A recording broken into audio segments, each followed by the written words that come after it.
How you doing, everybody? Vasu Vada Party, Casey Freelove, Charlie O. This is a special edition of the Make the Money and Run podcast for Thursday night, March 18th, 2021. The NCAA tournament back after being gone for a year. We have the 4 play-in games tonight. All the games are being played in Indiana, different venues, obviously Assembly Hall, Mackey Arena. Butler, I guess, will be one of the places tomorrow, and then I don't know the other 3, but it's not where they're being played, it's when they're being played, and that's what we're here for. Tomorrow the games start 9 o'clock on the West Coast time. 9 o'clock West Coast time here, so early. So we're here to preview all the matchups for the first and second rounds. For the first round for Friday and Saturday, and maybe we'll hit a little bit on the second round for the weekend. But definitely check us out on Facebook Live and Stables Media on the YouTube page as well. And you can download, subscribe. And on Apple, Spotify, SoundCloud, iHeart, and anywhere you get your podcasts. Vasu Vada Party, Casey Freelove, Charlie O. How are you guys tonight? What a day we had in the play-in games, huh, Casey? Well, I mean, Las Vegas is like, look, we know it's been a long year. We know you came here to burn money, and we know that we've got more of you than we've ever had because of the sports gambling being legalized in all these states. And I'm positive the books made a ton of money tonight. I mean, all 4 underdogs cover, 3 unders, 1 over. And what do we talk about all the time here, guys? The public likes favorites, and they like parlaying that with the over. So it was a very successful night, and it's tough. The 16 matchups, again, it's not like the 4 of us can or the 3 of us can pretend we've seen these teams play a lot, Charlie, but it just feels like, you get out there and crazy things can happen. And let's say this, I know you guys are on Michigan State. I was on UCLA. Neither of us are really losers in that game. I mean, the Spartans totally blew that game. We should be talking about Michigan State in the second round. Instead, now UCLA's got to be worried with Johnny Juszczyk perhaps not being able to play in the next game. But, Chuck, it's madness, right? That's March. Absolutely. As a matter of fact, I thought the announce crew was on TV was a little disingenuous to UCLA there during overtime as they talked about the game was slipping away from Michigan State. That game did not slip away from Michigan State. UCLA grabbed that game and took it by the horns in the second half. And then in overtime, commanded that game. I mean, Michigan State did not score their first points until over half of the overtime period was gone. That game didn't slip away. The Bruins took the game away. I think they outscored them 54-36 or something like that in the second half in the overtime period. I mean, I'm not a big Bruins fan, but my God, that game didn't slip away. They took it, and that's what makes March Madness exciting. We talked about the fact that we didn't think either one of those teams necessarily deserved to be there. And Vasu pointed out this morning that had the Ivy League and some of these other teams been there, they might not have been there. But by golly, they sure made a good showing, saying, "Hey, we're here, we're going to play." In the morning show that we did, in the afternoon show that we did on the regular show, we previewed the 4 games today.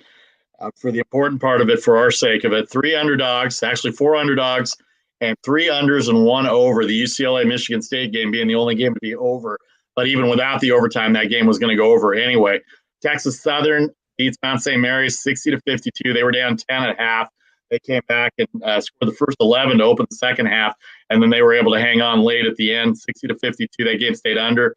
1.5-point underdog. They play Michigan on Saturday. Norfolk State comes back as well. Actually, Appalachian State came back. Norfolk State was up 15, 16 points.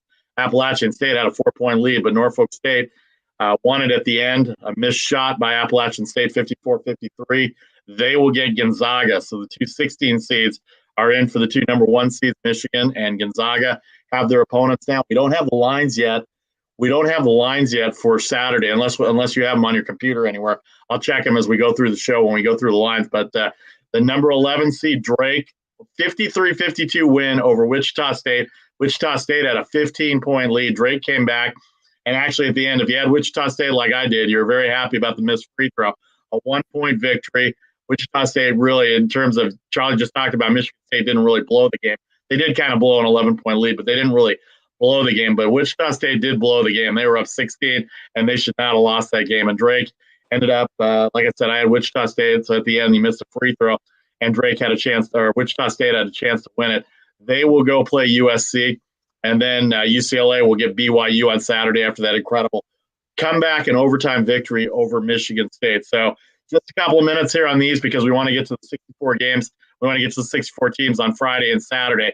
Casey, what were your initial thoughts? 3 underdogs, 1 over of the 4 games, 3 unders, and all 4 dogs came in. And you were the only one in UCLA. You and about 3 other people in the world were on UCLA because 95% of the money was on Michigan State all week and all day today. Right. And again, I'm not going to say like, oh, I foresaw this and UCLA is just a better team. Charlie described how the game went. That's exactly what happened, whether the announcers want to admit to it or not. It wasn't the best call. Let's just put it that way. I was actually listening on CBS Sports on my satellite radio, and their announcers were doing a better job. Let's just say that. But real quick, I would venture to say this is a historic day. I don't remember the last time that we had all 4 underdogs cover in the opening round. I'm almost positive that I can say that's not occurred because that's not the way Vegas entices you. But Charlie, I'm going to hammer this point every time we talk on this podcast for the next 3 weeks. This is a new world. They have access, by they, I mean the sports books, to thousands and thousands of people who probably barely watch college basketball and are trying to get their fix because we've got our first major sporting event that we've had with people there, with hype, with excitement. And I think, if you're already looking at your bracket, chalk at the end, but don't forget about the underdogs and the points. Whether or not, the underdog wins the game does not matter. Las Vegas is coming for the money, and they showed that today. Yeah, absolutely. And it's going to be a very interesting tournament because I think everybody's pumped up. There's a momentum that's coming here because there are going to be fans. They're getting a chance to play other teams other than teams just in their conference for the first time. I think we're forgetting about that they're getting to see other competition that they haven't gotten a chance to see. And there's just a hype that's going to be there. And then for all of the fans and all the people that want to wager, they're going to have to settle down a little bit here because you're absolutely right. I think everybody thinks it's going to be a chalky tournament. I don't necessarily think that that's going to be the case, maybe even all the way through to the end, because I don't think we know as much about these teams against the competition as we think we do because they haven't seen some of the big time competition that we would normally know about in the preseason as they have in years past. Nevada Party, Casey Freelove, Charlie O. This is the Make the Money and Run special edition NCAA tournament preview show. All the games start at 9 a.m. on the West Coast tomorrow for round 2, tomorrow and Saturday. Instead of Thursday, Friday, it's Friday, Saturday. So here are the early morning games that we have on the screen, and you can check the bottom of the ticker. Powered by Stables Media. If you're on Facebook Live, if you're on Stables Media, feel free. Stables Media YouTube page. Feel free to send us a comment. In fact, let's go to a comment right now. Don't count San Diego State, baby. Charlie, looking great, buddy. That's of course Tony Russo, always popping in. So thanks, Tony, for popping in. This is your time of the hour. So we've got a different crowd here in terms of the crowd that we have normally during the day. So welcome into the night crowd. Download, subscribe if you can't listen to us during the day on Apple and Spotify or wherever you get your podcast. All right, Florida, Virginia Tech. This is by times, too. We're not going by regions here, but we're going by the times, Friday first and then Saturday. So this is the top half of the Friday bracket. Florida, Pick'em versus Virginia Tech, the total of 135. Arkansas, minus 8.5 versus Colgate, 161 is the total. Illinois, who I like out of their region, minus 22.5 versus Drexel, poor Drexel. 143.5 is the over-under. Texas Tech, minus 4 versus Utah State at 131.5. Guys, I like Texas Tech, and Utah State is the most competitive game in this top 4 set. Virginia Tech, I've been on all year. I'm not sure what to make of Florida. Florida was favored by 1 going into the week, and now it's come down to a pick. So that says Virginia Tech money coming in. But these totals are interesting too, Casey. 135 for Florida, Virginia Tech. Don't know who's going to score or not. Arkansas Colgate, that's a dog race or a horse race or whatever race you want. Illinois Drexel, that's going to be a blowout of Drexel in my opinion. And then I really I want a lot of reasons to take Utah State, Casey. So tell me why I'm either right or wrong on that. Well, it's a great start to the tournament. I mean, intriguing matchups for sure. And by the way, Tony Russo, Yes, sir. In fact, I'll text you after the show, buddy, and show you my San Diego State ticket that I've already bet. That's one of my plays. I'll just throw it out there, -3 against Syracuse. I'm all about the Aztecs on a 14-game win streak coming in. But getting to the morning session, I think the Virginia Tech Florida game is going to be very close. I think that's a good line as far as even. I mean, look, I'm the SEC guy. I've watched Florida. They're okay. I wouldn't even be shocked if these seeds were swapped. I think Virginia Tech is the better team, and I do kind of like the Hokies there.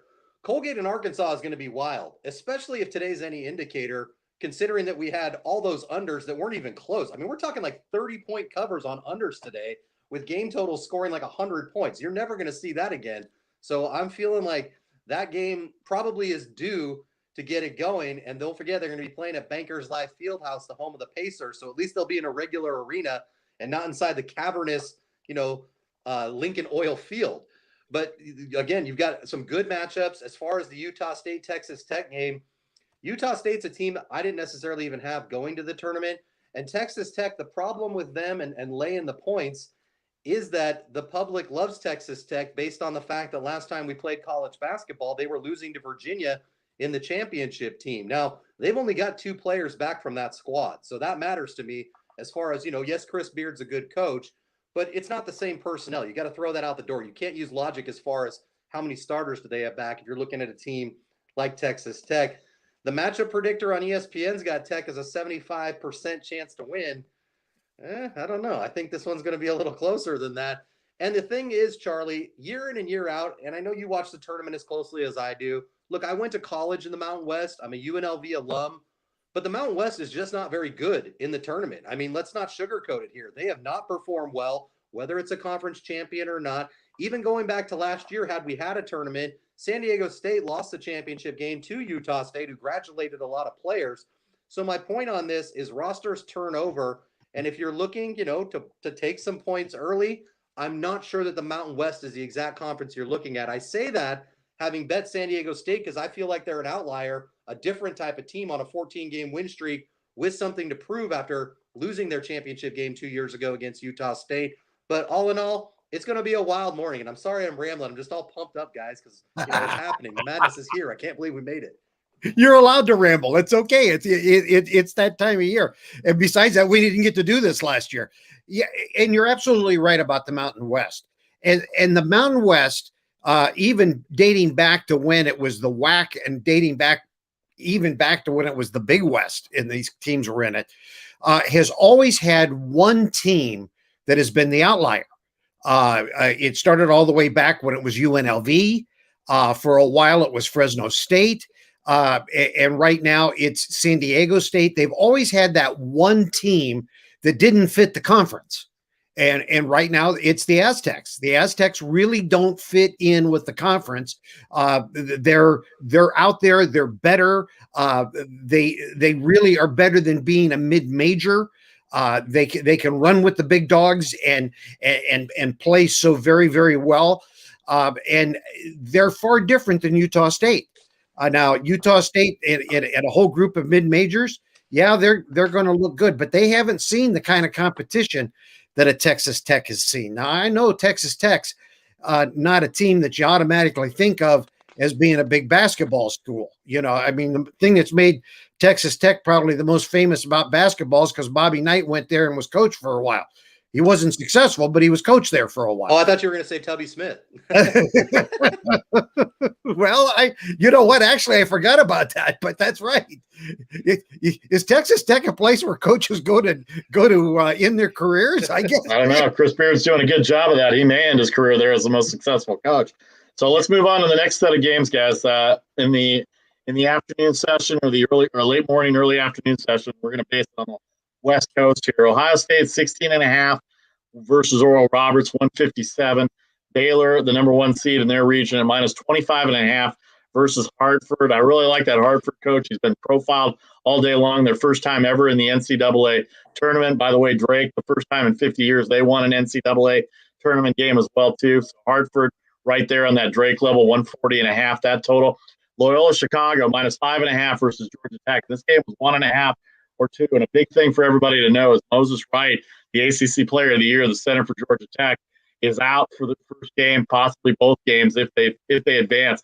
This makes Loyola Chicago much more palatable to me in terms of taking them, because Georgia Tech, even though they've got their guards, they needed Moses Wright on the championship Saturday against Florida State. And if he's not there, this is going to make it very difficult, because Loyola Chicago has a pretty big center, Cameron Krutwig, who can really dominate on the inside. And Georgia Tech's not very big to begin with. And then Tennessee 8.5 over the Pac-12 champion. Oregon State 135. Casey, I'll let you start with that. What do you think about the next round of games we got here? Yeah, I'm gonna focus in on that Georgia Tech Loyola game. And I mean, I like Coach Passner and I love Jose Alvarado, but we've got a fraud alert here, guys. I mean, if you use all the different statistics that the three of us use to analyze, who belongs and who doesn't, Georgia Tech, if they wouldn't have won the ACC, probably wouldn't even qualify for the NIT. It's not a good team. They only go 7 deep. And Loyola Chicago, I know people are going to, say Sister Jean and this and that, but they're a good team. And they're probably underseeded, to be honest with you. And I think they're feeling a little disrespected a little bit. Here's my case in point as I'm looking at what happened here.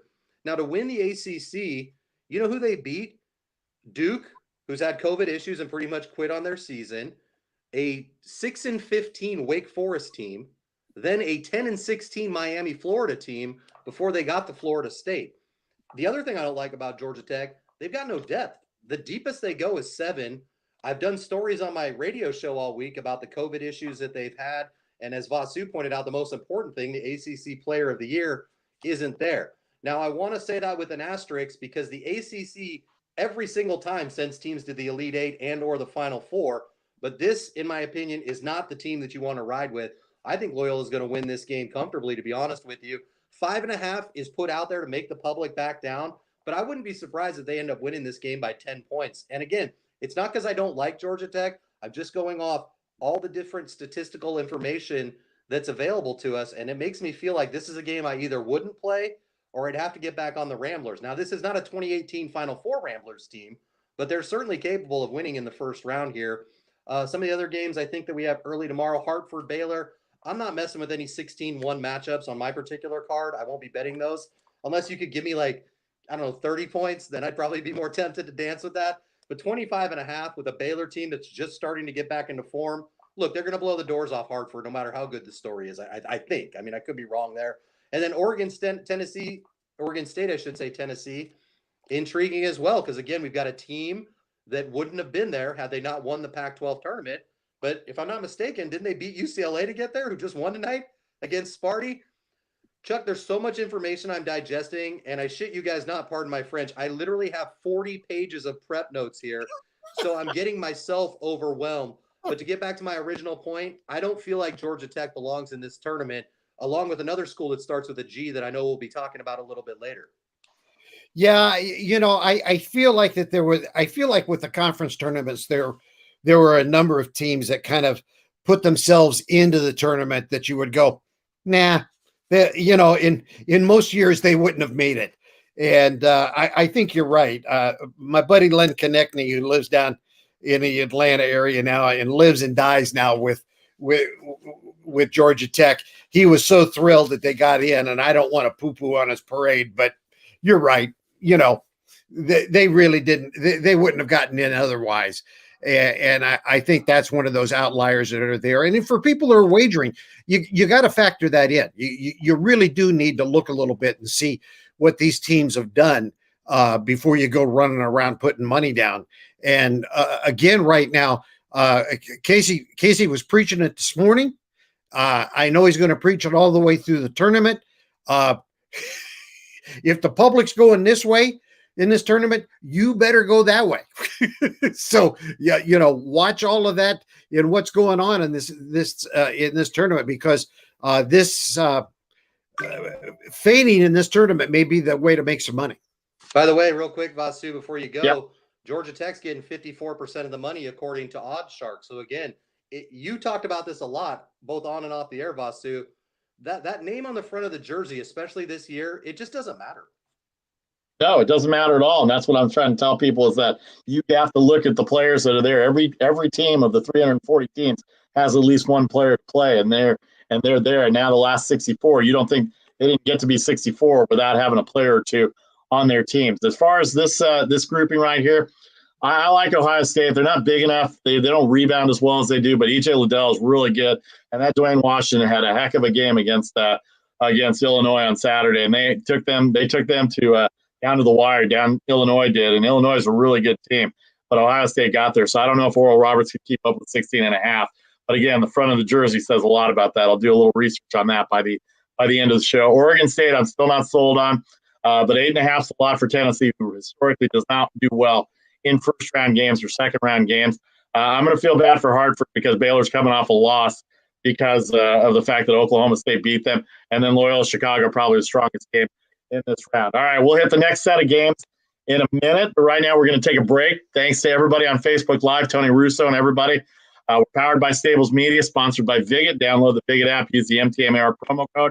If you missed any of the live broadcasts before the games go off at 9 o'clock tomorrow on the West Coast, download and subscribe on Apple, Google, iHeart, Spotify, or anywhere you get your podcast. Back in 30 seconds, this is the Make the Money and Run podcast tournament preview special for tonight. Back in 30 seconds.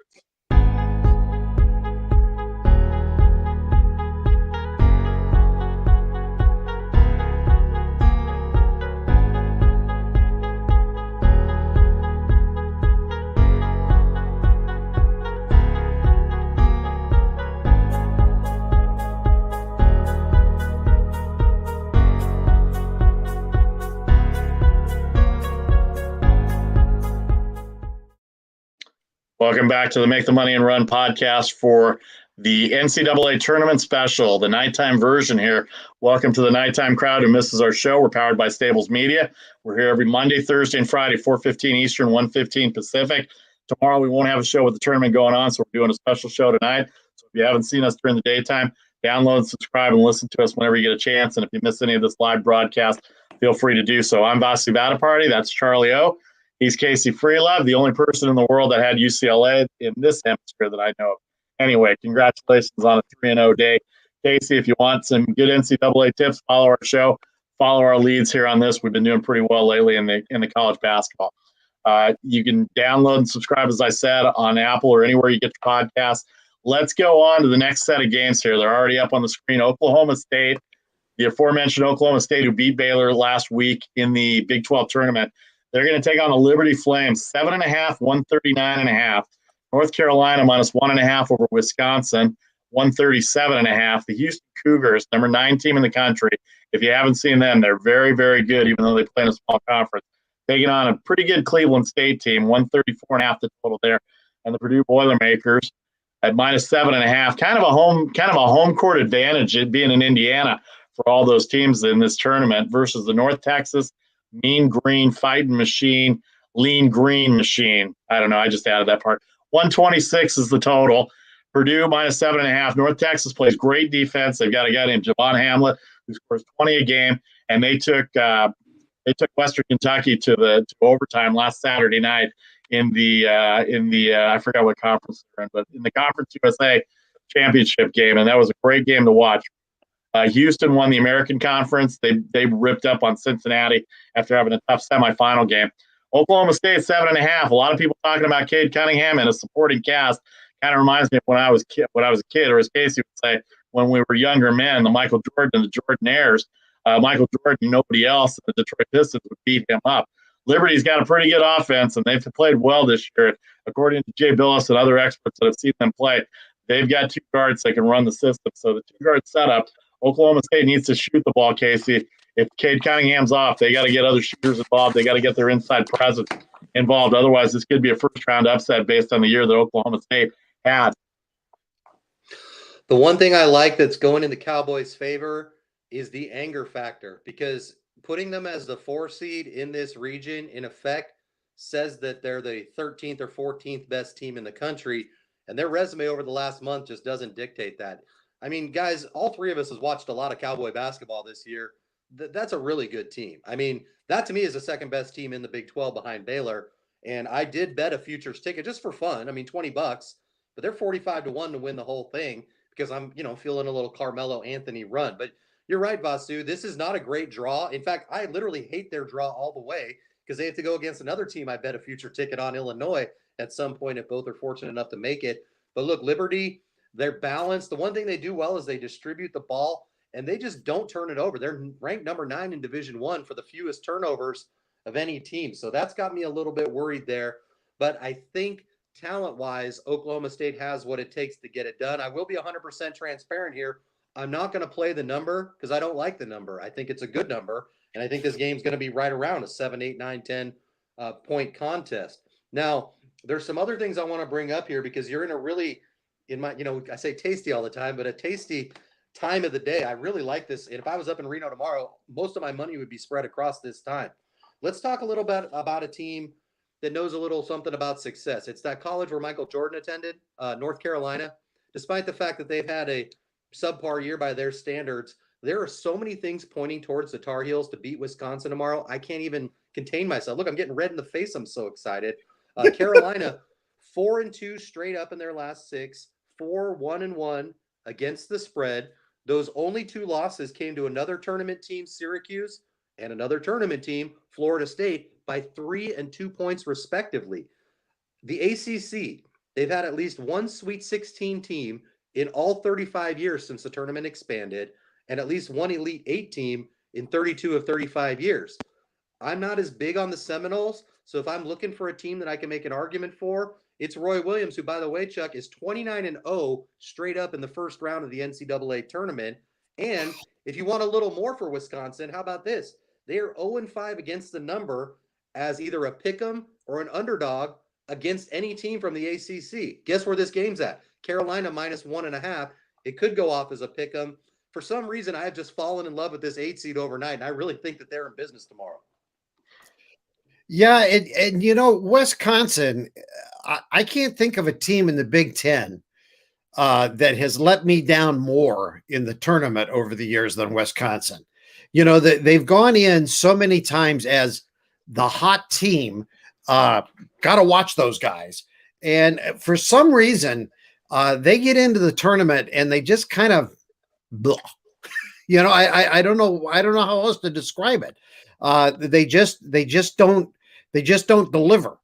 And there's no sense to it. They play top competition. They meet all of the criteria of why they should go deep into a tournament anytime they play. And it doesn't seem to matter who's been their coach, who they have on the floor. There's just something about them that they don't go deep. And I don't believe in curses, but I do believe in pedigree.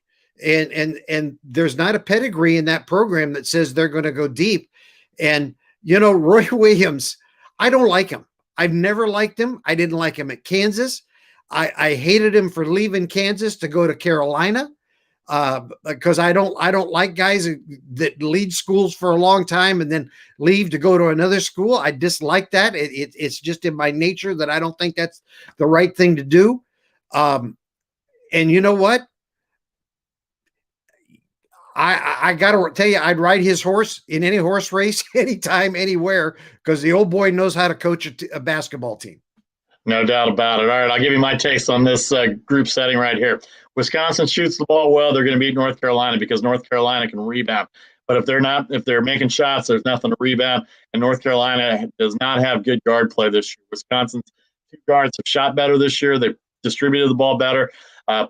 Brad Davidson and Micah Potter are both seniors. They can get into the inside and they can match up on the inside. They may not be able to match up with all the 6 and 7 guys that they can bring in, but I like Wisconsin in this game, and I think Wisconsin's going to pull the upset because they will make shots.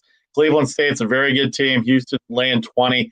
You have to see what kind of Houston team you get. They get off to very, very good starts in the first half, so a first half that might not be too bad here for Houston tomorrow because they get off, they stomp on your throat, and then they let up a little bit, and then they end up not covering and make a lot of people unhappy.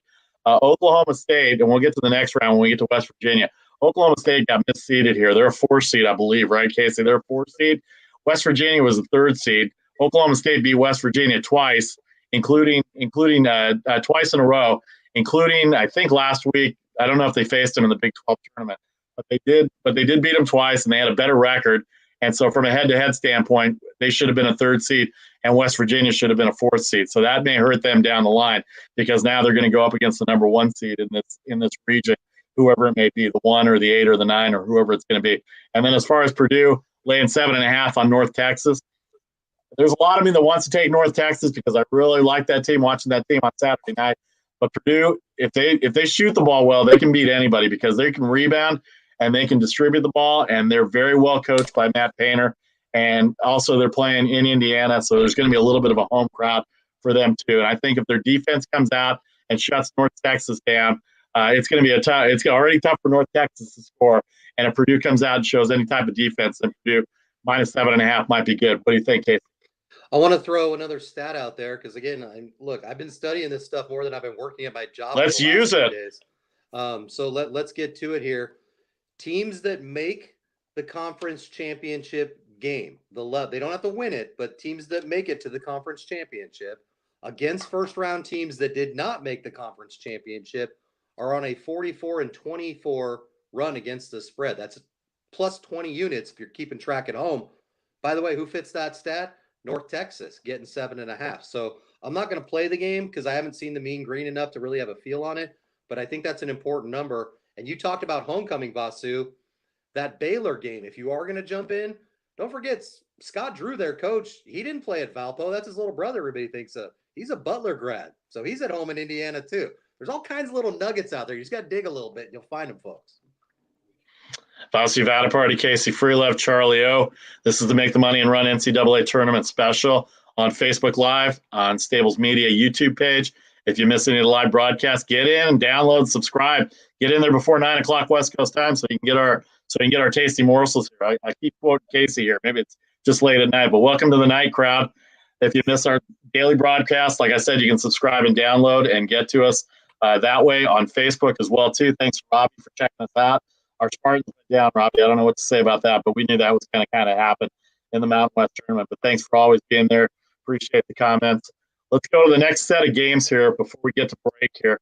Rutgers and Clemson. I think this is a misled line because I'm not impressed with Rutgers all year. I think they're getting the favored points because they're in the Big Ten. Clemson's still an ACC team. They've got a big guy. They've got a big guy in I forgot the big guy's name. I forgot his name, but he's really good. And then Dawes at guard. They're good guards that they have at Clemson. 125.5. They don't score a lot, but their defense is really good. I think Clemson at plus 1.5 is probably a good bet right here. And then we talked about San Diego State for Tony Russo. San Diego State laying 3 to Syracuse. Syracuse is not as impressive as they were the last few years defensively. From my standpoint, that zone defense, it's by reputation only. If they don't shoot the ball well, Buddy Boeheim, the coach's son, is the leading scorer on that team. And if they don't make threes and get their layups, they're going to have a tough time with a very, very physical team. Anybody that watched San Diego State play this year, and especially in the Mountain West tournament last week, saw what they did to Utah State. They just bully balled them all the way to a victory and a Mountain West championship. So I think Syracuse is in trouble, even though there are a lot of people, especially on the East Coast, that think Syracuse is going to pull the semi-upset. We talked about West Virginia already, 13-point favorite versus Morehead State. West Virginia's defense has not been good this year. Jared Culver has not had as good a year as he did last year. And we referenced the Oklahoma State games that I mentioned last week. They lost 2 in a row to Oklahoma State. They've given up 70 points, more than their fair share. They played well against Gonzaga, but that's their really only game that they played well against the top team in terms of competing because of Oklahoma State getting to them. And then Villanova, without their 2 leading guys against Winthrop.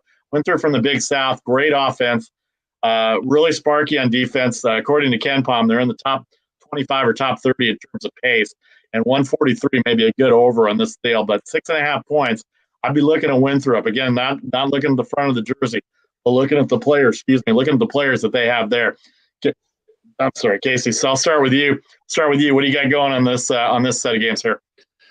Well, a couple of notes here. This is one where I'm not going to fade the public. According to OddsShark, 55% of the money is on San Diego State. And I think if Syracuse wasn't based in New York and the fact that New York is going to be driving to Jersey to hang out at those beautiful new sports books, there would be even more money on San Diego State. They're just due, guys. I mean, I know Malachi Flynn graduated last year and he's in the NBA right now.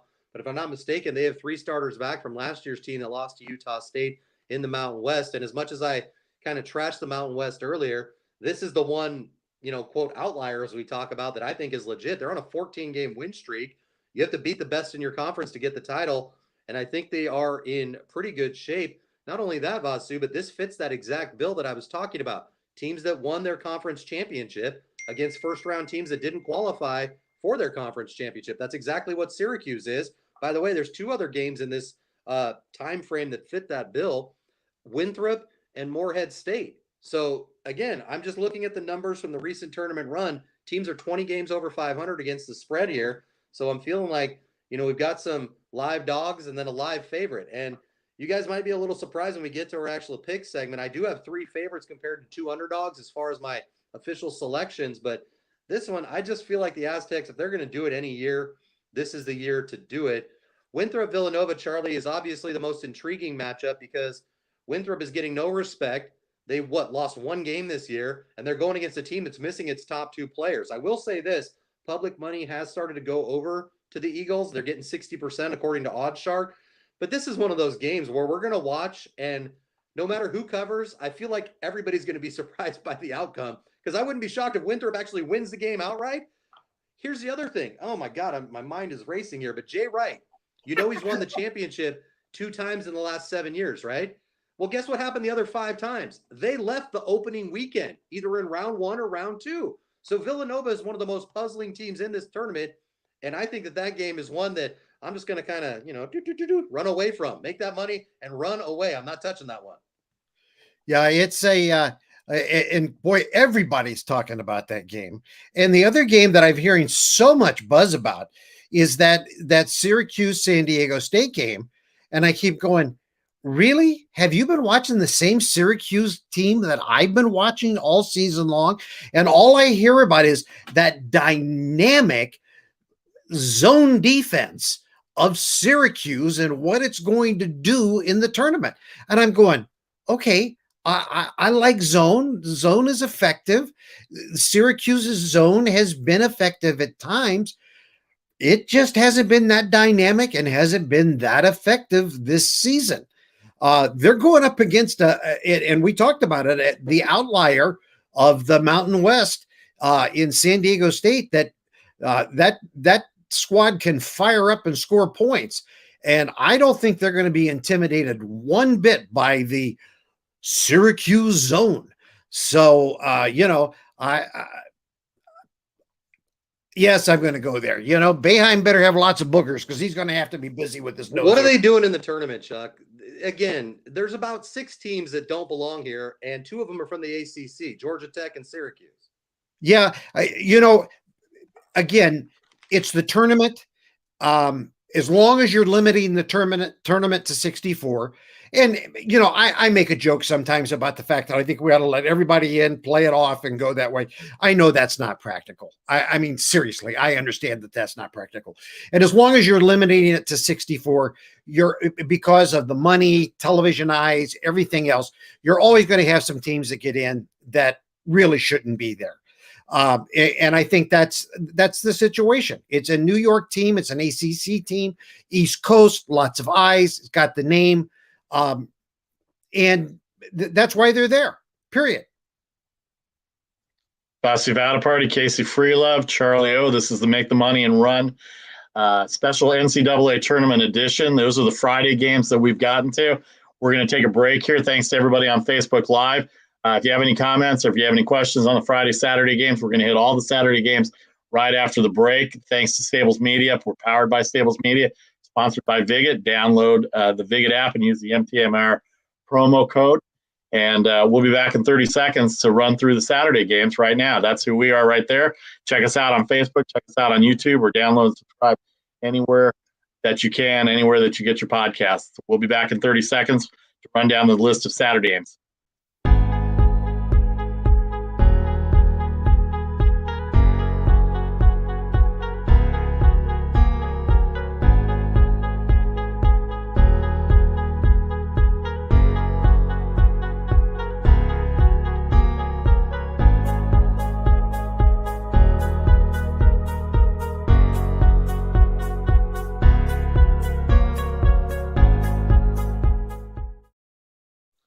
Welcome back to the Make the Money and Run podcast, the NCAA tournament special, powered by Stables Media, sponsored by Viget. Download the Viget app and use the MTMAR promo code to get in there with sports wagers and sports enthusiasts. He's Charlie O. That's Casey Freelove. I'm Bossy Vadaparty. Day one of the play-in days. We don't have the lines yet, unless, Casey, you have the lines. One of you guys can maybe look them up. I don't see them on my sheet yet for Gonzaga, Michigan, USC, and BYU. Now that we have the finals in there, for those that missed it, it was Texas Southern, it was Norfolk State, it was Drake, and it was UCLA, the four winners. So Texas Southern will go to Michigan, probably be about a 25-point underdog. Norfolk State will probably be about the same versus Gonzaga. USC will host Drake. They'll probably be favored with the Mobley twins. And then UCLA will have BYU as a sixth seed after defeating Michigan State in overtime. We really had four good games today. All those games ended up close for the purposes of wagering. Three underdogs, three unders, and one over in the four. I'm sorry, four underdogs, three unders, and one over in the four games today. So we're all set as far as a field of 64. You can see the ticker at the bottom. Those are the Saturday games that we're going to go to. So let's hit the Saturday games as we get into the last segments here of our show, of our tournament special here. Download, subscribe anywhere you get your podcast. Hopefully you get all this. If you're not watching us live, you get this and you'll be able to get our picks and get our stuff before 9 a.m. West Coast time tomorrow morning. Go ahead, Charlie. Texas Southern is going to be a 26.5-point underdog. This is from Action Network with the total set at 142. And let me see here. I just saw the Gonzaga thing. I think it was 33.5. Norfolk State is a 33.5 underdog with no respect. at 155. So there you go. Wow. All right, we'll see if we can get the USC BYU line later, and the UCLA. I'm sorry, UCLA is going to play. Who's UCLA going to play? Yeah, they're going to play BYU. So USC and Drake line later in terms of the 6-11 seeds. The early set on that is UCLA +3.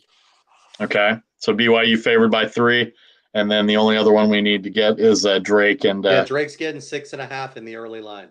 Okay, great. All right, so there you are. You have all the lines there. We'll talk about that maybe at the end, but those were great games today, and I'm looking forward to great games tomorrow. Let's hit the Saturday games the early morning games on Saturday. These are in order by time.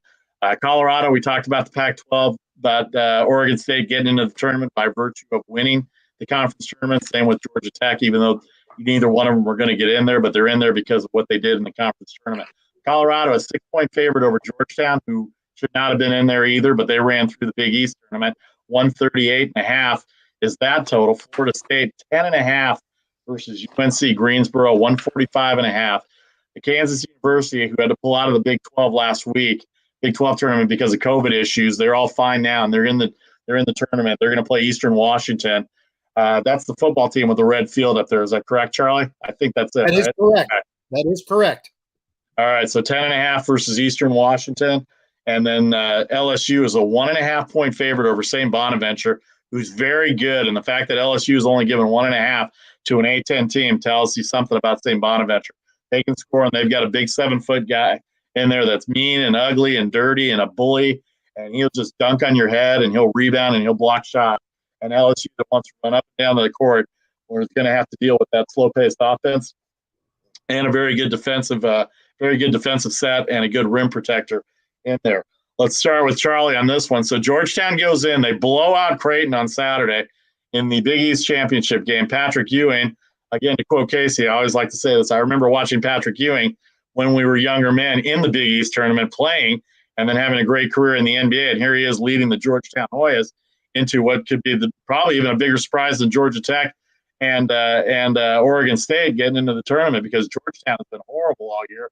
And they won that game. They won their game against Villanova by shooting free throws, 23 for 23 in that game. But here they are. Now here's Colorado, who lost to Oregon State in the championship game of the Pac-12, and now they're getting disrespected a little bit. Don't disrespect Colorado. 6 points might be a lot as far as this tournament goes, based on some of the point spreads that we talked about, and the fact that we just saw four underdogs come through today, Charlie, but 6 points to Georgetown with Evan Dowdy in the middle, McKinley Wright, Boyer on the outside shooting the ball, the 3-point shot that they have. McKinley Wright, a point guard. They're a junior and senior laden team. And this is going to be a tough game for Georgetown, Charlie. Yeah, I agree. You know how Casey was saying that the boys in the desert and the fellows back east were kind of wanting to vacuum in some money. I think that's what they're trying to do here on this one, because you got Georgetown, you've got you got Patrick here, you know, and there's a lot of warm feelings in everybody's heart, and boy, what a cool thing that would be. And it's a give us your money. You know, Georgetown shouldn't be here. They really shouldn't. They earned it because they won their tournament, and God bless him. And I love Patrick Ewing. He's worked hard at becoming a head coach. I mean, the guy paid all kinds of dues to get there to do it, goes home to do it. It's a wonderful story. Hallmark will make a wonderful movie out of it someday. It'll be a great thing. They're not going to beat Colorado. I mean, they just aren't. I'm not saying that's not going to become a fantastic basketball program again, just not this year. Colorado is the better team. Colorado's not going to the Final Four, by the way. They're probably not going to the Sweet 16. So it's kind of a game of, okay, see ya. Thanks so much for taking up TV time for us. Come back next year. What do you like, Casey, and the rest of the setup here as far as what Charlie said about Colorado, Georgetown, but also the rest of the games as we wind down the last 15 minutes of our show here? I'll throw in a little advice again. You know, when you're looking, whatever website you use, just kind of let it all flow over you, because what we're talking about here really sets it up. 12 versus 5, Georgetown, Colorado, Buffalo's laying 6.5 points. We move down to the 4 versus the 13, Florida State against Greensboro. You're getting 2 extra baskets. Florida State's laying 10.5 there. And then we go to Eastern Washington and Kansas, which is a 14 against a 3. And you've got Kansas laying 10.5. There's all these things out there in the universe. They're waiting for you to grab them, like little bubbles that you can pop and put inside your brain and go out there and try and make some money. But this is going to be a heavily bet. You guys know I don't get up in the morning, but I'm going to be in Reno, and my alarm clock is set for 8 a.m. because I'm getting in on this morning tournament. There's a lot. What's the odds on that? We're betting this weekend. What's the odds on that? I'm taking plus 220 on Casey getting up by 8:05. I think the over-under set at 8:05, Charlie. We'll have to call Becky and find out. Oh, man, you guys. Well, Georgetown, again, is one of the G frauds along with Georgia Tech. They're going to get bounced, and Colorado's going to cover that spread. That's my quick take on that game. By the way, the St. Bonaventure LSU game, which we touched on a little bit, this St. Bonnie's team, you're looking for your tournament dog. You want to build a better bracket. This is a team I'm going to ride with. A lot of people are going to point to the fact that LSU only lost to Arkansas by 1 point, but St. Bonaventure has all 5 starters back. This is the 3rd time their coach has taken them to the tournament, and this is easily the most respect and best seed they've ever had. They find themselves in a really good place. Now, LSU all-time 3-9 against the spread as a favorite in the tournament, including 1-8 against the number when laying this amount of points, basically. So it's not a great position for the Tigers. And I really feel like again, this will be one of my plays I'm giving away as we go here, but I love the Bonnies in this game, and I love them in the next round to make some noise as far as against the number as well. Colorado, explain my reasons there. And how about this? Florida State and Greensboro. I literally fell in love with Greensboro watching their run to their tournament championship. And I think that this is too many points. You're giving them double digits against a Florida State team that's been a little wishy, been a little washy. We all thought they were the beast of the ACC. Well, that didn't turn out to be the case because they didn't win the conference championship. They lost to an inferior team in Georgia Tech. And how about this? Leonard Hamilton as a favorite of 4 or more points in this event. He's 1-6 against the number. Chalk that to 1-7 in the next round. I'm loving Greensboro. Again, another play that I will have my real money on when I head up to Reno, Vasu. All right, let's move on to the next round. Vasu Vataparte, Casey Freelev, Charlie O, the Make the Money and Run tournament special. We're happy to have the tournament back after being gone for a year. All 64 teams going to play tomorrow and Saturday. This is the Saturday matchups for the University of Virginia, who was also in COVID protocol last week. Ohio U, kind of the sexy team right now from the MAC conference, the Mid-American Conference. Virginia laying 7, 130.5. Virginia hasn't had as much practice time, but even if they did, they're not the same team as they were. They are still the defending champions technically. But I like Ohio here getting 7 points, 130.5 the total. Oklahoma, they're going to be without Devion Harmon, their second leading scorer on that team. Missouri, to me, is the team with the defense. They can shut down Oklahoma because Austin Reeves can't do it by himself. And when you've got Harmon out for the 2 games due to COVID, that's going to be a big one. Abilene Christian's a good team. They played really well. Their defense is really good, but I think Texas is too strong for them. And then even though I like VCU a lot, I just think Oregon's red hot right now. They can shoot the ball. And Altman's a good coach, and I love Oregon -5 in that game this weekend over VCU. So that's what I got going for that. Go ahead, Casey. We'll hit these. We'll hit this one real quick. Not just based on UCLA, but for some reason I'm buying the Pac-12, and of course I'm going to buy the best team in the Pac-12. I don't care what the conference tournament showed. They're 20-6 on the season, year in and year out. They've been playing better basketball, and really, can you imagine they still had Peyton Pritchard on their team? I mean, we'd be talking about this team as you better have some money on them to win the whole championship. But no doubt. I agree with that assessment there. I'm not buying VCU. I know people are going to look back at when Shaka Smart was there and say, well, they made it all the way to the Final Four in that amazing year when they beat UConn and all that. Or no, that was George Mason. But you know what I mean? They're a team that has been deep. It's a little different year. They're 19-7. I love Oregon in that matchup. And I know we're running out of time here, guys, so I don't want to spend it all taking it up here, Chuck. But I'm going to say this. I was really big on Ohio against UVA. At this point, with that line all the way down at 7.5 when it opened at 10, I got to stay away as much as I do like the Bobcats in that game. Yeah, it's the MAC plays great basketball against each other. They just don't have a lot of success outside the conference. And, I know they've got a guy who is, NBA ready, they say, and all of those kinds of things. I'm not touching that game. Just no way. Let's move on to the last set of games here that we've got for Saturday. Creighton and UC Santa Barbara. Creighton's 7-point favorite. We saw what they did in the Big East tournament, getting blown out by Georgetown. Alabama, who I think has got a good chance to get out of their region if they can get by. I think they're in the Illinois region, are they not? Or they're in the Alabama region. They're in the Michigan region, I believe. 17 against Rick Pitino, showing up with his 5th team in the NCAA tournament with Iona. 147 the total. Alabama -17 there. Iowa 14.5. They got Luka Garza. Wieskamp was hurt a little bit. They've got their other reserve forward, Sprudang, who's going to be out as well, too. Grand Canyon University, it's going to be a Drew family reunion with Bryce Drew coaching Grand Canyon. And Scott Drew, of course, Baylor, and then Homer Drew is going to come in, and they're going to have a big reunion in Indianapolis to watch everybody play. And then UConn, the hottest team in the Big East, they kind of got jobbed a little bit against Creighton. They held Creighton only 59 points, but couldn't score, and they ended up getting out, and they ended up becoming a 7th seed because of it. They've got Maryland, who I'm not sure how good Maryland is, but the 3-point favorite over Maryland, 130 is the total. Casey, what do you look at in this last set of games that we have for the 64 field? Don't forget UConn last time as a 7 seed, although they had a gentleman named Kemba Walker, they did win the national championship, the only non-1 or 2 seed to win the national championship over the last 8 years. It's a different team this year, but if coaching matters, I love Hurley, and I think UConn's prime for a run. It's another game that I will be playing my real money on in Reno. Not that we don't play real money all the time, but it's a game that I really like. Grand Canyon, look, it's weird. I see Grand Canyon commercials when I call in sick to work and I'm staying home, and they have commercials during the breaks to tell me to go to school there. But I do believe in the Drew family. They got a 7-footer under the rim. Charlie, that does spell a little bit of difficulty for what would be a perceived advantage for Iowa with Luka Garza, the best player in college basketball, I think, hands down, maybe outside of Cade Cunningham.